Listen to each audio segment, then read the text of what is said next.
Bonjour, c'est Ursule encore. On est le 2 mai 2025. Alors, je viens sonner la trompette aujourd'hui encore et je viens proclamer le retour de notre Seigneur Jésus-Christ. Amen. Alléluia. Soyons tous bénis, soyons remplis de sa joie. Amen. Alors, je viens, n'est-ce pas, nous encourager à prendre notre position, n'est-ce pas, dans le Seigneur. Amen. À prendre la position que Dieu nous a donnée, n'est-ce pas, sur cette terre que nous occupons. Amen. On sait, il y a beaucoup de choses qui se passent et puis, c'est ça. On est dans des temps périlleux, des temps difficiles. Mais, amen, Dieu est là, n'est-ce pas? Et il est toujours le maître sur cette terre.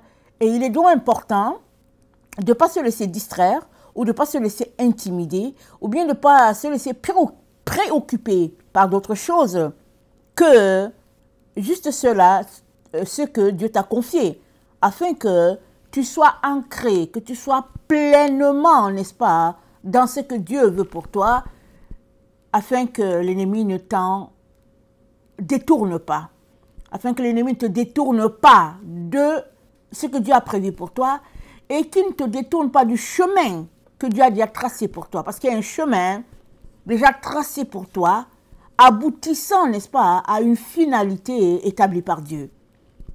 Mais tu ne peux, n'est-ce pas, arriver à ton point de destination que si tu marches, n'est-ce pas, point par point sur ce que Dieu a pour toi. Amen.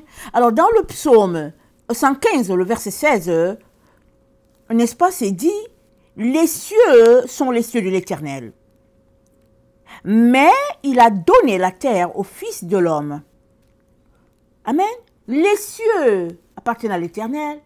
Mais la terre nous a été donnée, n'est-ce pas? Pourquoi? Pour que nous puissions l'habiter. Amen. Pour que nous puissions habiter la terre et y jouir pleinement de tout ce que Dieu a mis dedans pour nous.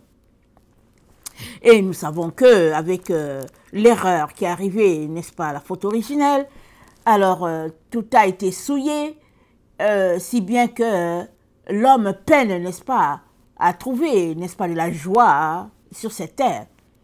Et même quand nous allons dans Genèse, c'est dit à Adam que désormais, n'est-ce pas, ce que tu avais d'acquis, ce sera la sueur de ton front qu'il te faudra manger. Et puis que la terre va te produire des épines et des ronces parce que Adam s'est laissé séduire, il s'est laissé détourner. Amen. Mais notre Seigneur Jésus-Christ est venu et il a tout restauré. Et c'est dit que viendra un temps, n'est-ce pas, où tout ce qui a été détruit, n'est-ce pas, tout ce qui a été déstabilisé sera à nouveau comme neuf. Amen. Et si nous écoutons, n'est-ce pas, cette chaîne, ces derniers temps, j'ai apporté, le Seigneur m'a dit d'enseigner sur Apocalypse 21. Alors, Apocalypse 21, au verset 1, s'ouvre sur des nouveaux cieux, une nouvelle terre. Alors, tu peux t'arrêter pour dire, ok, mais quand je regarde, tout est comme avant, et sinon, tout est pire. Tu pourrais penser comme ça. Mais le Seigneur te demande de ne pas penser comme ça. Parce que quand Dieu dit quelque chose, la chose est. Même si tes yeux physiques ne le voient pas, la chose a déjà pris place dans le monde spirituel. Et ça va finir par s'établir. Il est donc très important que chacun d'entre nous, nous puissions nous accorder avec la parole de Dieu. Et puis, à tous les jours, demande-toi avec qui tu t'accordes. Tu pourrais t'accorder avec les propos des hommes. Alors, ils auront dit, oui, tu es un raté, et tu vas t'accorder pour dire, oui, on a dit que je suis un raté. Ou bien, tu peux t'accorder avec le propos de Dieu, parce que Dieu dit que tu es un succès, tu es une lumière, tu es le sel de la terre, parce que c'est toi qui donnes le goût à la terre. Alors, avec qui vas-tu t'accorder? Amen. Il est donc très, très important que tu puisses décider. Amen. Voilà pourquoi je te donne l'occasion aujourd'hui de pouvoir t'accorder avec Dieu à tout point de vue. Même, n'est-ce pas, pour ce qui est de ta vie éternelle. Alors, les hommes pensent souvent que leur vie est entre leurs mains et puis ils en font ce qu'ils veulent. Pour finir à une situation de détresse. Mais je viens te dire, je viens te donner une bonne nouvelle, c'est que tu n'as pas besoin d'être dans la détresse. et y vivre toute ta vie. Parce que Jésus-Christ a pourvu pour que ta vie, n'est-ce pas, soit désormais, n'est-ce pas, quiétude et paix. Amen. Et Jésus-Christ a pourvu, et ça, n'est-ce pas, tu peux me demander c'est qui est Jésus. Jésus-Christ, c'est le Fils de Dieu. La terre a été polluée, elle a été corrompue, et le pont a été coupé entre l'homme et Dieu, parce que c'est Dieu qui nous a créés. Jésus-Christ, qui est le Fils de Dieu, excusez-moi, est venu, il a tout rétabli. Comment? Par sa mort sur la croix. Il est mort sur la croix, une mort atroce. Les hommes l'ont livré, on l'a cloué sur le bois, en ignorant, n'est-ce pas, qu'en le clouant sur le bois, ils étaient tout simplement en train de régler le problème de la mort qui pesait sur l'homme. Si bien que, après 3 jours, dans la terre, Jésus-Christ est ressuscité. Et c'est comme ça qu'il a anéanti la mort. La mort n'a plus d'effet sur toi. Oui, tu peux dire, oh oui, quand même les gens meurent. Oui, les gens continuent de mourir parce que le temps arrive où ça aussi, ça sera réglé. Il n'y aura plus de poids sur notre corps. Et si bien que, n'est-ce pas, tu vivras sans connaître la mort physique. Tu vivras éternellement. Ce temps arrive. Parce que les choses sont en train de se placer tranquillement, selon ce que Dieu a établi. Et il aimerait que tu bénéficies, n'est-ce pas, de cette vie éternelle-là. Et c'est simple. C'est de donner ta vie à Jésus. C'est-à-dire, c'est d'accepter ce qu'il a fait pour toi. Et de faire de lui ton Seigneur et ton Sauveur et ton guide. Et le tout sera réglé. Amen. Alors je viens te donner l'occasion, n'est-ce pas, de confesser après moi, c'est-à-dire de répéter après moi ces paroles qui vont faire de toi un enfant de Dieu. Parce que c'est dit que c'est en confessant de la bouche qu'on parvient au salut. Maintenant, il se pourrait que tu ne comprennes pas tout ce que tu dis. C'est pas grave, Dieu va finir par t'expliquer de quoi il est question. Amen. Alors que tu répètes ces paroles, tu es tout simplement en train d'entrer dans la maison de Dieu. Amen. Et après, étant dans la maison, en train de marcher, n'est-ce pas, avec lui, les choses vont finir par être plus claires, petit à petit. Alors, si ça t'intéresse, merci de répéter après moi, Seigneur Jésus-Christ, merci d'être mort sur le bois du calvaire pour moi. Merci d'avoir échangé ta vie contre ma mort. Aujourd'hui, je suis enfant de Dieu et je t'en remercie énormément. Je viens aussi, Père éternel, te demander de me remplir de ton Esprit Saint afin que je puisse être équipé pour le travail que tu as pour moi sur cette terre. Merci Seigneur pour tout ce que tu as fait. Merci pour ma vie qui vient de changer. Amen. Amen. Alors, ta vie vient de changer. Tu es fait enfant de Dieu. Étant enfant de Dieu, tu as besoin d'apprendre. Amen. Comment ça marche dans la maison de Dieu. C'est une relation de dépendance vis-à-vis de Dieu. Et il nous a donné le Saint-Esprit. Le Saint-Esprit, c'est l'enseignant. C'est l'Esprit de Dieu que Dieu nous donne. Il a pris une partie de son esprit qu'il nous a donné. Et c'est le Saint-Esprit seulement qui peut nous communiquer la pensée de Dieu et nous guider, parce que c'est lui qui est notre lumière, dont le Seigneur ne nous a pas laissés orphelins. On est pleinement équipés, pourvu que, n'est-ce pas, nous venions devant Dieu à tous les jours pour bâtir notre intimité. Amen. Alors, pour revenir à ce qu'on disait, la terre a été donnée aux hommes. L'ennemi, n'est-ce pas, détourne plusieurs, sont préoccupés ailleurs. Certains veulent aller habiter sur la planète Mars. d'autres font des projets pour aller sur d'autres planètes. Mais Dieu a donné la terre aux hommes. Il n'a pas donné Mars aux hommes. C'est dit que c'est la terre qui appartient aux hommes. Pourquoi ne pas se concentrer sur ce que Dieu nous a, là où Dieu nous a établis, et être pleinement enraciné que de penser à autre chose? Parce que si tu as l'esprit volatile, alors toute ta vie sera volatile. La seule manière d'être pleinement, n'est-ce pas, ancré en Dieu, c'est de prendre ta position. Dieu t'a donné une part sur cette terre. C'est dit. Amen. Mais l'ennemi, celui-là, n'est-ce pas, qui a séduit Adam dans, n'est-ce pas, le jardin où Adam était, continue de faire cette œuvre-là. Parce que c'est dit dans 1 Pierre 5, n'est-ce pas, dans 1 Pierre 5, c'est dit, attendez, je vais lire mon verset, au verset 8, c'est dit, soyez sobres, veillez, car votre adversaire, le diable, rôde comme un lion rugissant, cherchant qui il va dévorer. L'adversaire rôde comme un lion. Tu ne le vois pas avec tes yeux. Mais par des stratégies, n'est-ce pas, il met en place des actions, des plans pour te détourner de ce que Dieu a pour toi. Et la seule façon pour que tu ne suives pas le chemin de l'ennemi, c'est que tu sois, n'est-ce pas, en intimité avec Dieu. Amen. C'est ça qu'il veut pour toi aujourd'hui.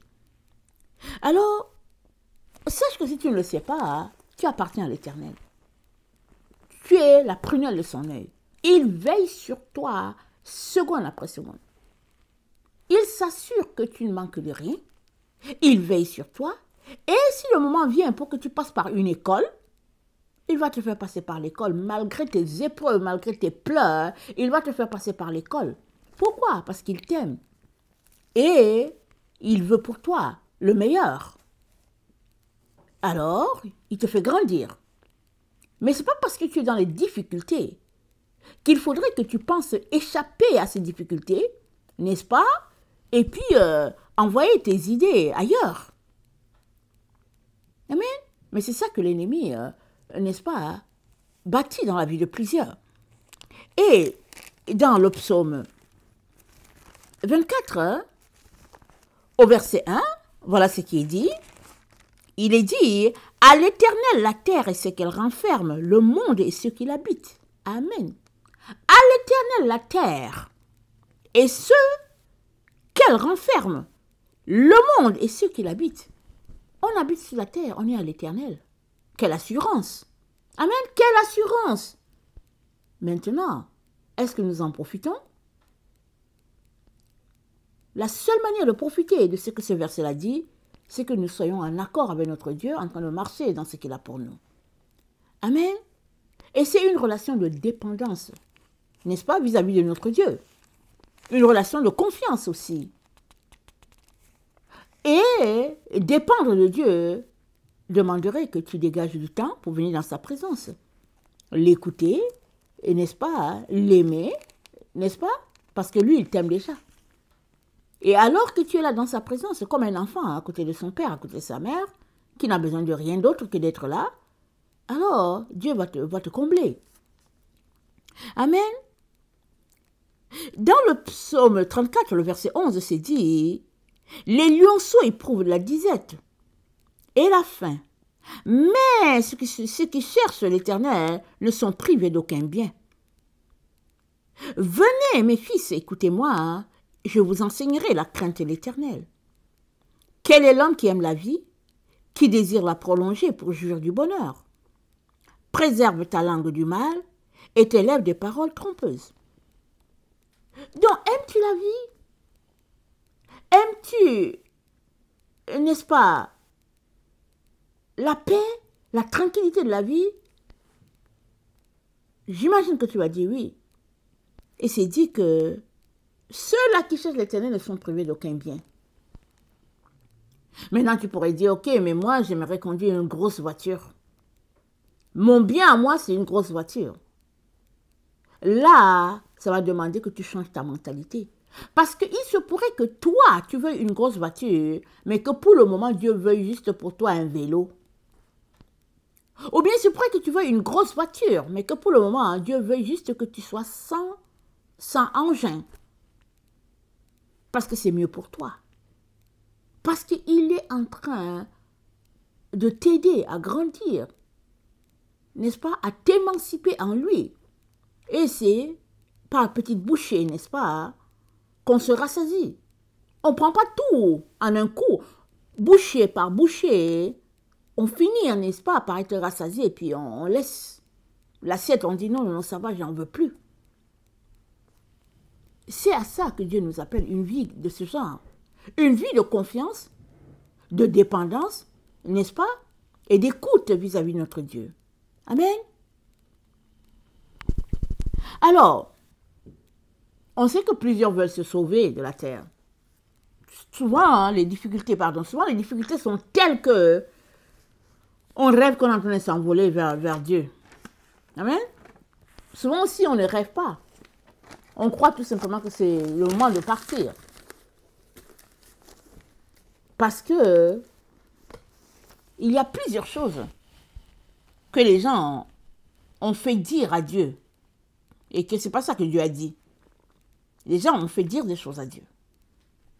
On n'est pas là pour parler de ça. Mais il faudrait que tu saches que tant et aussi longtemps que tu cherches la vérité, du fond de ton cœur, Dieu va finir par te révéler la vérité. Afin que tu sois pleinement établi dans ce que lui, il a pour toi. Amen. Alors,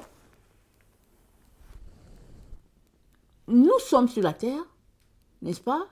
Et le bilan, ça pourrait être que l'être humain subit. Amen. Le bilan pourrait être ça, que l'être humain subit au lieu d'en jouir. Parce que nous savons que sur la terre, il y en a qui sont ceux-là qui ont des gros moyens et qui posent des actions pour écraser les faibles, les démunis. Mais Dieu te dit, regarde tout cela comme de la boue. La chose la plus importante que tu devrais considérer, c'est la place de Dieu. Désolé. La chose que tu devrais considérer, n'est-ce pas, le plus, c'est la place de Dieu dans ton cœur, dans ta vie. Où l'as-tu placé? Est-il la priorité des priorités ou bien est-il en dernière place? Parce que à l'Éternel doit être toute la priorité des priorités. Fais de lui tes délices. Et il te donnera ce que ton cœur désire. Mais ce que ton cœur désire, tu ne le sais pas forcément. Souvent, tu pourrais penser que tu as besoin d'une grosse voiture. Tu pourrais penser ça. Mais Dieu qui connaît ta vie, c'est que tu n'en as pas besoin. Peut-être que tu as juste besoin de la grosse voiture pour un show-off. De telle sorte que quand tu passes, les gens te regardent et disent « mais est-ce que tu as vu le monsieur? Il a une grosse voiture. Est-ce que tu as vu la madame? Elle a une... Hey, tu as vu sa voiture? » C'est juste du show-off. Tu n'en as pas besoin. Souvent, hein, il faudra que tu mettes l'essence, non? Et Dieu va juger que tu n'as pas besoin de tout ça. Alors, sois tranquille. Amen. Sois tranquille, dépends de Dieu. Ne t'occupe pas de ce que les autres pensent de toi. Ce qu'ils disent de toi, ce qu'ils racontent sur toi. Comment ils ont pitié de toi. Excusez-moi de rire. N'entre pas là-dedans. Laisse-les avoir pitié de toi. C'est leur problème. Toi, cherche ton Dieu. Amen. Cherche ton Dieu. Ça, c'est le plus important. Amen.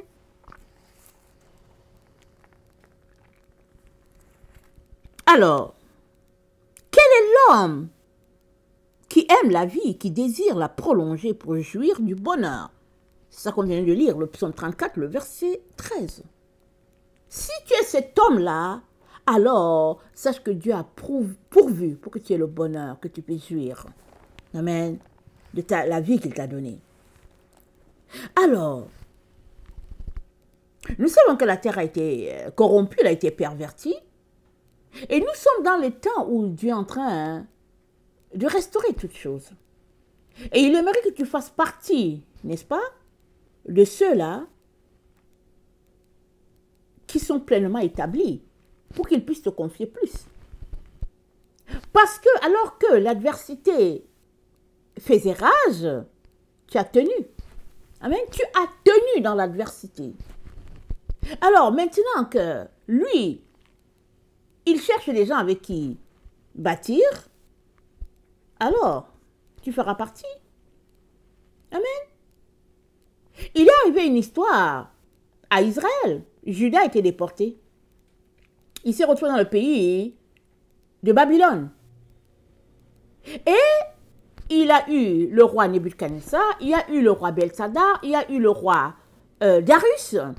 Et il y a eu un quatrième roi, le roi Cyrus. Quand le roi Cyrus est arrivé, Dieu l'a utilisé pour que les murs de Jérusalem soient rebâtis. Alors, ceux qui ont été déportés sous le roi Nebuchadnezzar, certainement plusieurs sont morts. Sous le roi Belshazzar, certainement aussi. Sous le roi Darius, certainement aussi. Mais quand le roi Cyrus est arrivé, ceux-là qui étaient vivants, plusieurs sont retournés.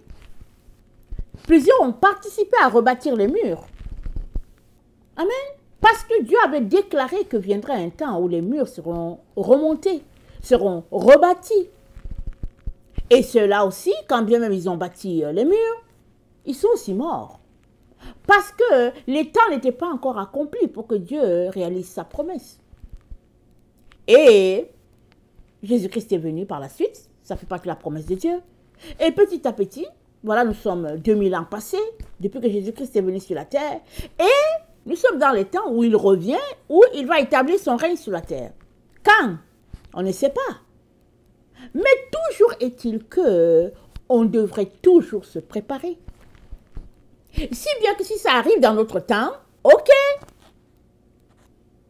on est là. Peut-être que le Seigneur va nous choisir. Peut-être qu'il va nous confier plus. Amen. Mais s'il ne nous confie pas plus, si au fait on n'est pas là, n'est-ce pas? Parce que notre temps est fini sur la terre, alors on va se reposer avec Dieu. Alléluia. Mais si on n'est pas là parce qu'au fait on n'a pas fait ce que Dieu attendait de nous, ce serait dommage. Ce serait dommage parce que Dieu a compté sur nous, n'est-ce pas? Et nous l'avons fait défaut. Nous n'avons pas été fidèles à ce qu'il nous a confié. Voilà pourquoi aujourd'hui le Seigneur vient encore t'encourager pour te dire, sois pleinement établi. Peu importe ce que tu vis, peu importe ce que tu traverses, le Seigneur est là. Tu n'es pas seul. N'est-ce pas? Il n'y a pas un problème qui soit tel que Dieu ne puisse pas régler ton problème. Il y a juste que souvent tu n'es plus capable de supporter. Alors là aussi, c'est bien de venir devant Dieu pour dire, Seigneur, c'est vrai, je ne suis plus capable. Je ne suis plus capable, Jésus. Viens à mon secours.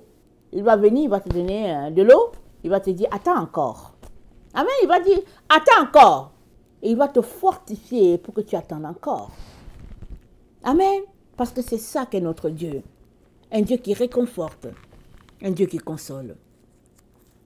Alors, dans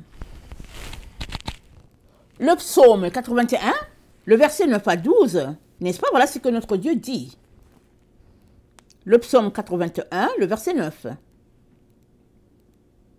Écoute mon peuple, et je t'avertirai. Israël, puisses-tu m'écouter? Qu'il n'y ait au milieu de toi point de Dieu étranger. Ne te prosterne pas devant les dieux étrangers. Je suis l'Éternel, ton Dieu, qui t'a fait sortir du pays d'Égypte. Ouvre ta bouche et je la remplirai. Mais mon peuple n'a point écouté ma voix. Israël ne m'a point obéi.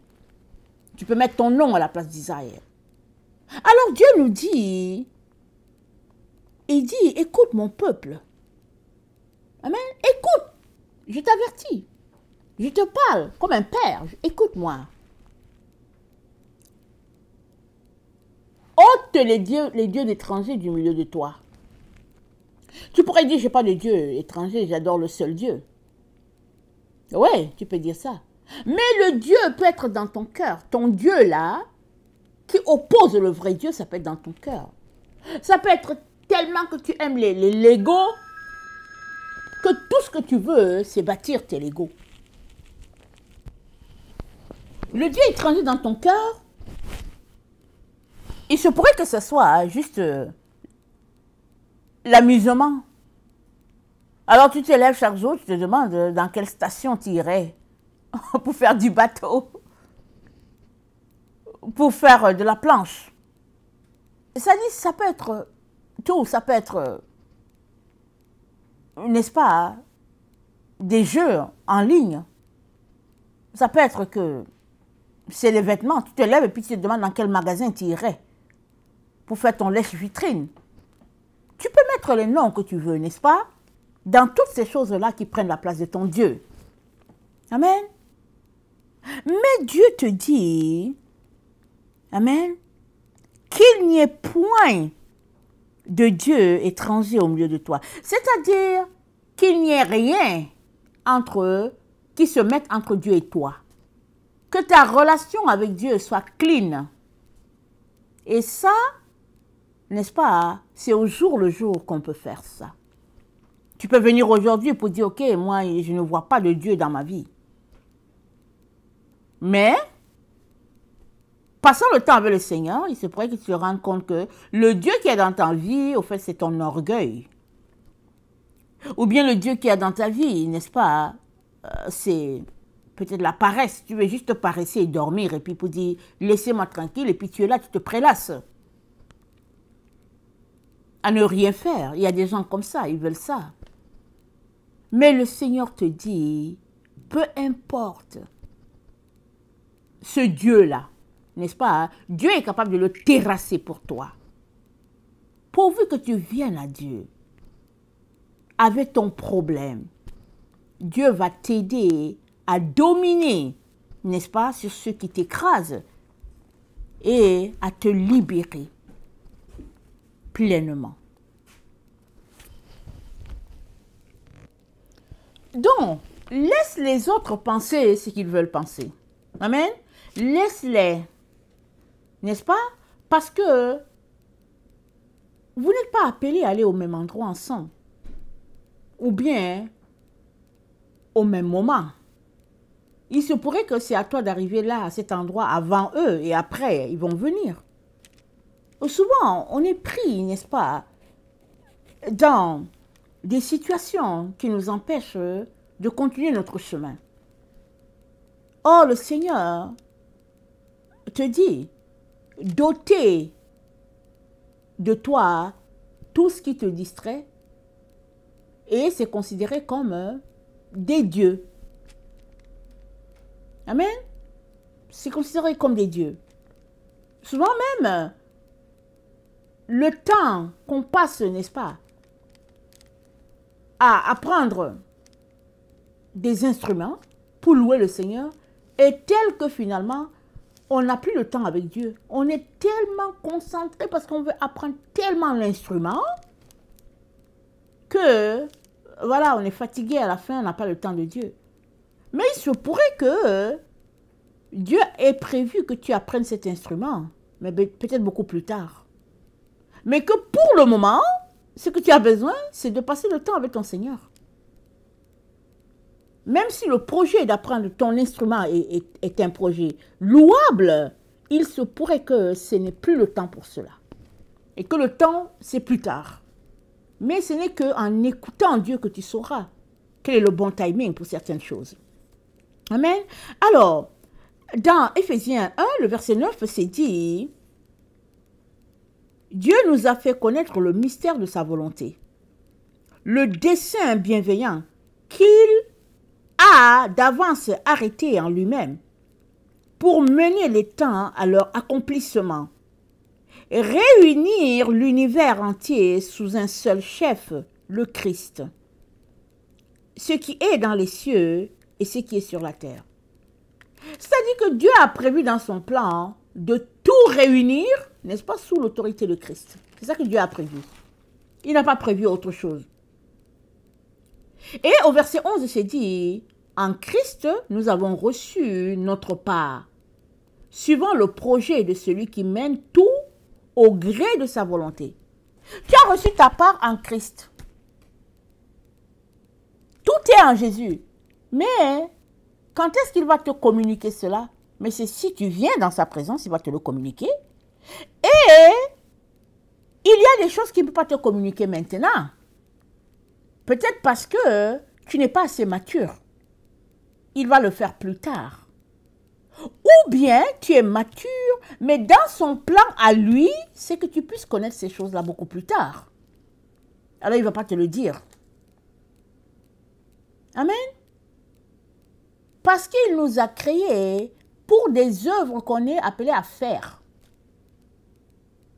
Et ça, ce sera possible pour toi et moi si seulement nous acceptions, n'est-ce pas, de vivre pleinement sur cette terre comme Jésus-Christ nous a établis. On l'a lu. La terre appartient aux enfants de Dieu. Dieu t'a mis ici.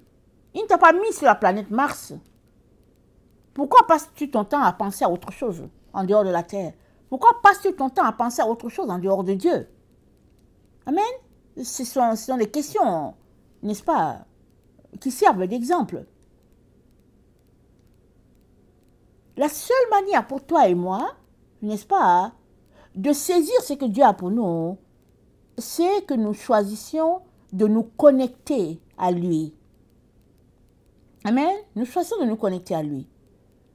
Dans une relation d'intimité, dans une relation de proximité, alors que nous bâtissons notre relation à le connaître, amen, nous allons recevoir la révélation de qui nous sommes en lui.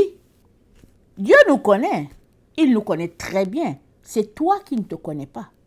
Souvent, tu penses que tu es comme si tu es comme ça, alors que Dieu va te donner un miroir de ta personne et puis tu vas dire, ok, je ne pensais pas que j'étais comme ça. Et une fois qu'il te donne le reflet de ta personne, si c'est bien, alléluia, mais si c'est pas bien, tu voudras tout de suite changer cela.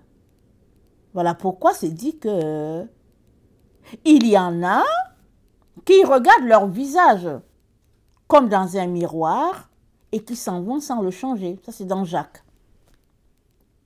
Le miroir, c'est quoi? C'est la Bible. C'est la parole de Dieu. C'est notre miroir. Amen. Alors, le miroir où tu te regardes là, quelle est l'image que cela t'envoie?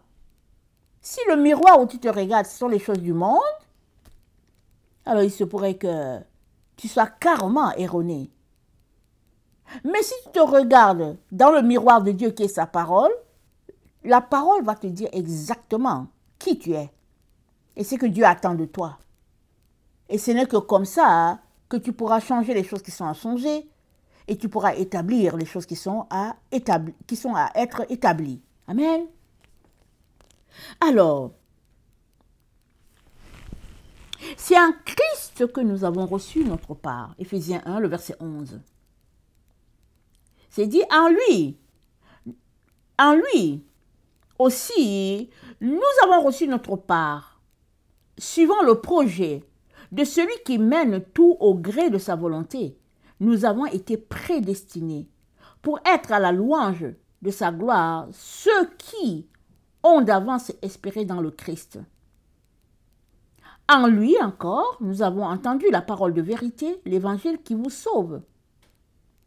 En lui encore, vous avez cru et vous avez été marqués du sceau de l'Esprit promis, l'Esprit Saint, à compte de notre héritage, jusqu'à la délivrance finale, où nous en prendrons possession à la louange de sa gloire. Quand est-ce que la délivrance finale sera là? On ne sait pas, mais Dieu sait. Amen. Dieu sait quand viendra la délivrance finale. Et il nous demande d'être pleinement établis. Et la délivrance finale est par rapport, n'est-ce pas, à ce qui a été entaché. Dans Romains 8, le verset 23, nous lisons ceci. Elle n'est pas la seule. Nous aussi, nous possédons les prémices de l'esprit. Nous gémissons intérieurement, attendant l'adoption, la délivrance pour notre corps. Notre corps, n'est-ce pas, a besoin de revêtir sa fonction première. Lorsqu'Adam a été créé, n'est-ce pas, c'était un corps qui ne devait pas mourir. C'était un corps qui ne devait pas être détruit. Mais avec la faute, le corps a connu la mort, Jésus-Christ l'a restitué, mais il y a un temps, n'est-ce pas, prévu par Dieu pour que la restitution soit totale et complète. Voilà pourquoi c'est dit dans Éphésiens, comme on vient de lire, que nous attendons la rédemption de notre corps. Et pendant que nous attendons cette rédemption, cette restitution, il est important que notre relation avec notre Dieu, n'est-ce pas, soit en train d'être bâtie. C'est dit en lui encore, vous avez cru et vous avez été marqués du sceau de l'Esprit promis, l'Esprit Saint, à compte de notre héritage, jusqu'à la délivrance finale, où nous en prendrons possession. Il y a un jour de délivrance finale où toutes ces choses seront finies. Rappelons-nous, Daniel a dit à l'ange, il dit, mais quand est-ce que toutes ces choses vont finir? Quand est-ce? Et l'ange lui a dit, il y a un temps où ça vient. Mais il a dit à Daniel, ce n'est pas dans ton temps, c'est dans le temps de la fin. Mais ce temps, ça va venir, c'est marqué par Dieu. Donc on est là, on est dans le temps de la fin. Mais le temps de la fin a sonné depuis que Jésus-Christ est venu sur la terre. Amen. Il est Dieu, il est venu sur la terre, il a marché au milieu des hommes.